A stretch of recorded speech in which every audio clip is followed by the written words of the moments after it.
مفتی صاحب 4 رکعت سنت پڑھنے میں کتنی دفعہ صورتیں پڑھیں؟ جی بھائی یہ پوچھ رہے ہیں کہ سنت کی جو 4 رکعت ہوتی ہیں اس میں کتنی جو ہے وہ صورتیں پڑھنی چاہیے، مطلب یہ کہ ہر رکعت میں سنت کا صورت کا پوچھ رہے ہیں۔ جی تو اس کے بارے میں یہ ہے کہ آپ نے سنت کی جب 4 رکعتیں پڑھنی ہو تو ہر رکعت میں آپ نے علم شریف کے بعد صورت ملانی ہے۔ پہلی رکعت میں تو آپ نے جو ہے جو ہی اللہ اکبر کہیں گے تو ثنا پڑھیں گے، پھر اس کے ساتھ علم شریف پڑھیں گے، صورت ملائیں گے، اور دوسری رکعت میں علم شریف پڑھیں گے اور صورت ملائیں گے، تیسری میں بھی علم شریف اور صورت، چوتھی میں بھی، یعنی سنت کی 4 رکعت میں علم شریف کے بعد صورت ملانا ضروری ہے، یہ واجب ہے۔ اور مفتی صاحب یہ سفر کی نماز کا طریقہ بتا دیں آپ، اس کا کیا طریقہ ہے؟ جی کتنا کلومیٹر تک دور چلنا چاہیے؟ جی سفر میں یہ ہے کہ آپ جو ہے وہ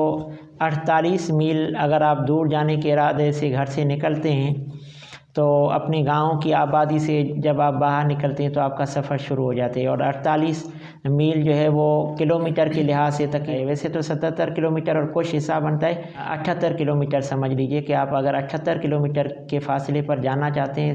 آپ کا ارادہ ہے تو گھر کی آبادی سے، گاؤں کی آبادی سے جو ہی باہر نکلتے ہیں تو آپ کی نماز سفر شروع ہو جاتی ہے۔ تو سفر میں یہ ہے کہ جو 4 رکعت ہے جیسے ظہر کی اور عصر کی اور عشاء کی، تو ان 4 رکعت نماز میں آپ 2 رکعت فرض نماز پڑھیں گے، اور مغرب کی تو 3 رکعت ہی پڑھیں گے اور فجر کی 2 رکعت پڑھیں گے۔ ان کے ساتھ ساتھ سنتیں بھی پڑھنی چاہیے؟ جی سفر میں تو یہ ہے کہ جیسے آپ مثلا سفر میں چل رہے ہیں تو ایسی صورت میں تو آپ کو سنتوں کی اجازت ہے کہ آپ صرف سفر پڑھ کے آگے روانہ ہو جائیں، اور جہاں کہیں پہ پھر آپ رک رہے ہیں، وہاں جیسے